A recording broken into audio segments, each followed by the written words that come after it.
Hello friends. आपने Thomas Edison का नाम तो सुना ही होगा। वे कितने महान वैज्ञानिक थे यह बताने की किसी को आवश्यकता नहीं, लेकिन शायद आप यह न जानते हो कि उनके महान बनने की ना सिर्फ नींव उनकी माँ ने रखी थी, बल्कि महान बनने की इमारत भी उनकी माँ ने ही चुनी थी।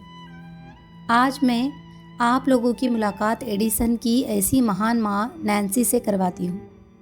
एडिसन नैन्सी की 7वीं संतान थे। वे बचपन से ही बड़े जिज्ञासु थे।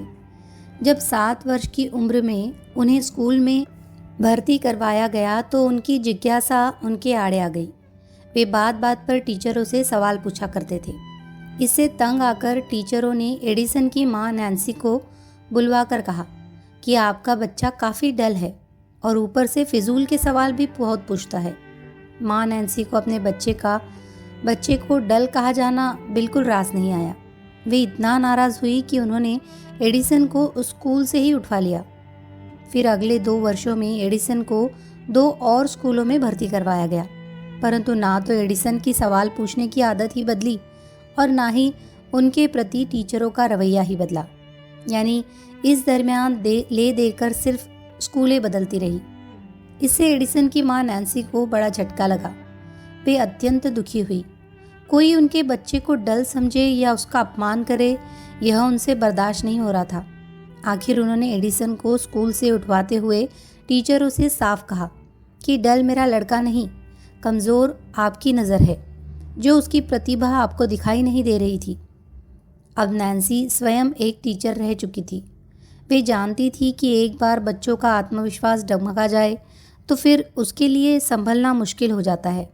सो उन्होंने आगे से अपने बच्चे को किसी स्कूल में न भेजने का निर्णय लिया। यही नहीं, उन्होंने अपने दुलारे को घर पर स्वयं ही पढ़ाना भी तय किया।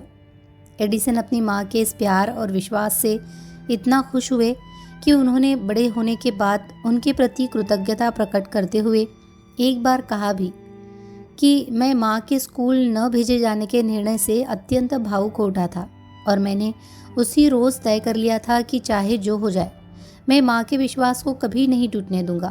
टीचर ने मुझे डल स्टूडेंट कहा और माँ ने स्कूल से उठवा लिया। ऐसी ममतामयी और विदुषी माँ से और क्या चाहिए मुझे। खैर, घर पर नन्हे एडिसन माँ से सभी विषय दिल लगाकर पढ़ने लगे। विज्ञान व उसके प्रयोगों में वे विशेष रुचि दिखाने लगे।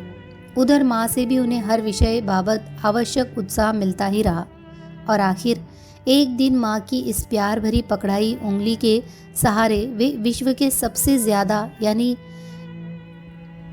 1093 पेटेंट्स रजिस्टर करवाने वाले वैज्ञानिक बने। इनमें उस बल्ब का आविष्कार भी शामिल है जिसने जगत को रोशन कर रखा है। एक बार एक व्यक्ति देर रात बड़ी ही व्यथित अवस्था में अपने बेडरूम में चक्कर लगा रहा था। पत्नी भी हैरान थी कि इनको यह क्या हो गया है। वे गहरे टेंशन में हैं। यह तो उनकी बॉडी लैंग्वेज से ही साफ झलक रहा था।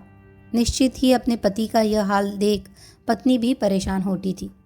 आखिर उससे नहीं रहा गया और उसने पति से इस बेचैनी का कारण जानना चाहा। पति ने बड़ा दुखी होते हुए कहा, दरअसल अपने पड़ोसी मिस्टर बनर्जी से मैंने 2 महीने के लिए 2 लाख रुपए ब्याज पर लिए थे। कल सुबह रुपए वापस लौटाने की तारीख है, लेकिन मैं रुपयों का इंतज़ाम नहीं कर पाया हूँ। बनर्जी का स्वभाव मैं जानता हूँ, वह तकाजे का बड़ा पक्का है। कल सुबह ही मांगने आ खड़ा होगा। समझ में नहीं आ रहा मैं क्या करूँ। यह सुनकर एक क्षण को तो पत्नी भी चिंतित होती, परंतु वह आनंदी स्वभाव की थी। चिंता उसे लंबे समय तक पकड़ नहीं सकती थी। सो उसने पूरी गंभीरतापूर्वक पति से पूछा, हो तो यह गलत ही गया, परंतु क्या वाकई तुम पैसों का इंतज़ाम नहीं कर सकते। पति बोला, नहीं कर सकता, तभी तो, वरना तुम जानती ही हो कि मुझे खुद यह सब नापसंद है। पत्नी बोली, वह तो मैं जानती हूँ, पर थोड़ा और सोच लो, शायद कोई उपाय निकल आए। पति बोला, मैंने पूरी कोशिश कर ली, कुछ नहीं हो सकता। यह सुनते ही पत्नी तुरंत बोली, जब नहीं कर सकते तो नहीं कर सकते, रुको मैं आती हूँ। इतना कहते कहते वो तो घर से बाहर चली गई और सीधा जा पहुंची बनर्जी के द्वार पर। यूँ तो रात काफ़ी हो चुकी थी, परंतु उसे उससे कोई फर्क नहीं पड़ रहा था। उसने तो समय का इंतज़ार किए बगैर बनर्जी के घर घंटी बजा दी। दरवाज़ा बनर्जी ने ही खोला। उसने सीधा उन्हें नमस्कार करते हुए पूछा, क्या मेरे पति ने आपसे 2 लाख रुपए उधार लिए थे? बनर्जी ने कहा, हाँ। पत्नी ने बड़ी गंभीरतापूर्वक पूछा, कल उसके वापस लौटाने की तारीख है? बनर्जी ने कहा, हाँ। पत्नी ने कहा, लेकिन मेरे पति पैसों का इंतज़ाम नहीं कर पाए हैं, सो आपको पैसों हेतु 2-1 महीने और इंतज़ार करना पड़ेगा। बस इतना कहकर वह घर लौट आई। वहाँ परेशान पति पत्नी के अचानक इतनी रात को बाहर चले जाने से और बेचैन हो उठा था। इतनी रात ये कहा गई, कहीं पैसों का इंतज़ाम करने तो नहीं चली गई। खैर, पत्नी जल्द ही लौट आई थी, सो उसे ज़्यादा ख्याली घोड़े नहीं दौड़ाने पड़े थे। सबसे बड़ी बात यह कि पत्नी की आश्वस्तता ने उसे हैरानी में डाल दिया था। और इससे पहले कि वह कुछ पूछे या समझे, पत्नी ने कहा, मैं जाकर मिस्टर बनर्जी से कह आई हूँ कि मेरे पति पैसों का इंतज़ाम नहीं कर पाए हैं, सो आपको पैसों हेतु 1-2 महीने और इंतज़ार करना पड़ेगा। सो आप सो जाइए, अब मिस्टर बनर्जी जागेंगे। जिंदगी में कभी कभी 2 विपरीतों का मिलन प्रसंग इतना रोचक हो जाता है कि लोग सदियों तक चटकारे ले लेकर उनके किस्से सुनते रहते हैं। अब मिसाल के लिए हाथी और चूहे को ही ले ले। आकार के मामले में दोनों धरती के 2 ध्रुवों की तरह एक दूसरे के विपरीत है। गजब की बात यह है कि दोनों का आमना सामना भी नहीं होता। अब नहीं होता तो नहीं होता, लेकिन किसी ने शपथ थोड़ी ही ले रखी है। कभी न कभी किसी मोड़ पर मुलाकात हो भी सकती है, और जिस दिन हो जाती है लोगों के लिए चर्चा के विषय का जुगाड़ कर ही जाती है। बस ऐसे ही संयोगवश एक दिन एक हाथी ने किसी छोटे से चूहे को देख लिया। अब साधारणतः हाथी की नज़र चूहे पर पड़ती नहीं है, पर यह भी कोई नियम तो है नहीं। सो उस दिन नज़र पड़ गई। स्वाभाविक तौर पर इतना छोटा दौड़ता जानवर देख हाथी चौंक गया और बड़े आश्चर्यजनक अंदाज में उसने उस चूहे से पूछा, यार तुम तो बड़े छोटे हो। हाथी ने तो यूं ही उसके छोटेपन पर आश्चर्य प्रकट किया था।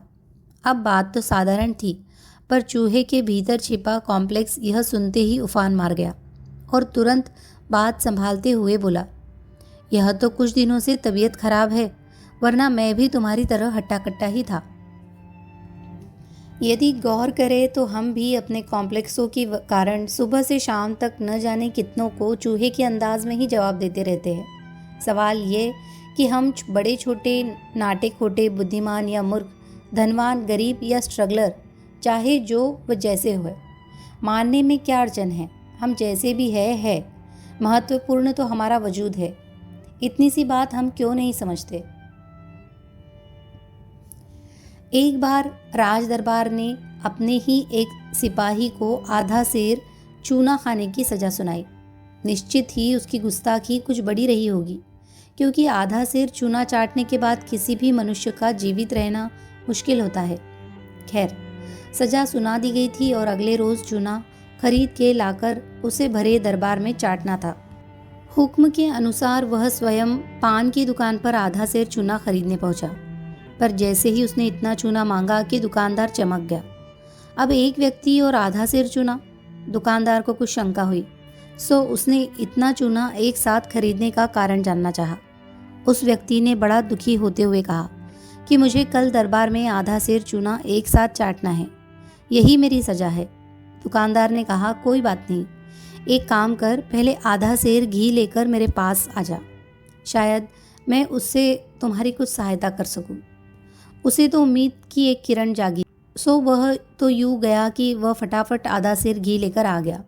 दुकानदार ने उसे आधा सेर चूना देते हुए कहा कि कल तुम दरबार में जाने से पूर्व यह आधा सेर घी अपने घर पर ही खा लेना, फिर सजानुसार वहाँ जाकर आधा सेर चूना खा लेना और सजा निपटते ही बगैर देर किए घर लौट आना। इससे शायद तुम बच जाओगे। अब डूबते को तिनके का सहारा। वह तो बड़ी उम्मीद लिए घर गया और दूसरे दिन उसने ठीक वैसा ही किया जैसा दुकानदार ने समझाया था। वह घर से आधा सेर घी पीकर ही निकला। उधर सजानुसार उसने भरे दरबार में आधा सेर चूना भी खा लिया। अब चूंकि चूना खाते ही उसकी सजा पूरी हो गई थी, सो उसे वापस घर भेज दिया गया ताकि घर वालों के साथ वह अपना अंतिम समय बिता सके। उधर घर पहुंचते ही उसने फट से सारा चूना घी के साथ उल्टी कर दिया।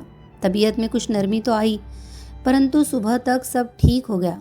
जब ठीक हो गया तो वह समय से अपनी ड्यूटी करने हेतु दरबार में भी पहुंच गया। अब वह तो सबको मालूम था कि कल इसे आधा सेर चूना खिलाया गया है, सो सब आश्चर्यचकित थे कि यह व्यक्ति जीवित कैसे बच गया। देखते ही देखते बात पूरे राजमहल में फैल गई। जल्द ही यह बात अकबर के कानों तक भी पहुंची। अकबर को भी आश्चर्य हुआ। उसने ताबड़तोड़ सिपाही को दरबार में बुलवाया। उसके आते ही अकबर ने उसके जीवित रहने का राज पूछा। उसने ईमानदारी से दुकानदार की घी चाटने तथा उसके पश्चात उल्टी करने वाली बात बता दी। अकबर दुकानदार की बुद्धिमानी और दूरदृष्टि पर आफरीन हो गया। उसने ना सिर्फ तत्काल दुकानदार को दरबार में बुलवाया, बल्कि हाथों हाथ उसे वजीर आजम के पद पर राजसभा में नियुक्त भी कर दिया। उस दुकानदार का नाम महेश दास था, परंतु अकबर ने उसका नाम बदलकर बिरबल अर्थात बलवान मस्तिष्क वाला व्यक्ति रख दिया। इतना ही नहीं, एक दिन राजा की उपाधि से उसे सम्मानित भी किया गया। एक धनपति था। धन की उसके पास कोई कमी नहीं थी, परंतु फिर भी व्यवसाय करना व धन कमाना उसका प्रमुख शौक था। उसका हंसता खेलता भरा पूरा परिवार भी था, लेकिन सब कुछ होते हुए वह सुखी नहीं था। हंसना, गाना या मस्ती का दूर दूर तक उसके जीवन में कोई नामो निशान नहीं था। बस इसी बात को लेकर वह परेशान रहा करता था। एक बार कहीं से उसके यहाँ एक सन्यासी पधारे। वे तो धनपति का हाल देखते ही समझ गए कि सब कुछ होते हुए भी यह सुखी नहीं है। उधर धनपति ने भी मौका देख अपना दुखड़ा उनके सामने रो ही दिया। वह दोनों हाथ जोड़ सन्यासी के चरणों में गिड़गिड़ाते हुए बोला, मेरे पास सब कुछ है, पर जीवन में प्रसन्नता नहीं। कुछ भी करो महाराज, परंतु मेरा जीवन प्रसन्नता से भर दो। सन्यासी हंसते हुए बोला, वह तो मेरे लिए क्षण भर का काम है। बस उसके लिए तुम्हें मेरी एक शर्त पूरी करनी होगी, लेकिन शायद तुमसे होगी नहीं। धनपति बोला, क्या बात करते हो महाराज? जीवन में प्रसन्नता पाने के लिए मैं कुछ भी कर सकता हूँ। यह सुनते ही सन्यासी ने पास से एक छोटा सा घड़ा निकाला और उसे वह हाथ में थमाते हुए बोले, बस इसे सोने की मोहरों व हीरो जवाहरातों से भरकर मुझे दे दो। अब धनपति के पास तो अपार धन था, उसे प्रसन्नता पाने हेतु इतना दान पोसाता ही था। वह तो झट से दौड़कर गया और दोनों हाथों से खजाना और सोना मोहरे लाकर घड़े में उड़ेल दिया, लेकिन घड़ा भरा नहीं। कोई बात नहीं, कुछ कम पड़ गया तो फिर भर देते हैं, भला अपने पास खजाने की क्या कमी। यह सोचकर उसने 4-5 बार और खजाना व सोना मोहरे लाकर घड़े में उड़ेली, पर घड़ा था कि भर ही नहीं रहा था। धीरे धीरे खजाना तो खाली होता जा रहा था, पर घड़ा अब भी भरने का नाम नहीं ले रहा था। उधर अपने घड़े का यह खेल देख सन्यासी तो मंद मंद मुस्कुरा रहा था, परंतु वह धनपति बड़े सख्ते में आ गया था। माजरा पूरी तरह उसकी समझ के बाहर हो गया था, लेकिन चूंकि घड़ा भरने का वचन दिया था, सो पूरा तो करना ही था। बस वह हीरे जवाहरात उसमें लगातार उड़ेले जा रहा था, लेकिन घड़ा नहीं भर रहा था तो नहीं ही भर रहा था। ऐसा करते करते घड़ा उसका पूरा धन पचा गया, लेकिन अब भी खाली का खाली। यह देखकर धनपति सन्यासी के कदमों में गिर पड़ा और दोनों हाथ जोड़ते हुए पूछने लगा, महाराज, यह घड़ा किस चीज़ से बना है जो मेरा पूरा धन हजम करने के बाद भी नहीं भर रहा? सन्यासी ने हंसते हुए कहा, यह आकांक्षा और महत्वाकांक्षा की मिट्टी से बना है।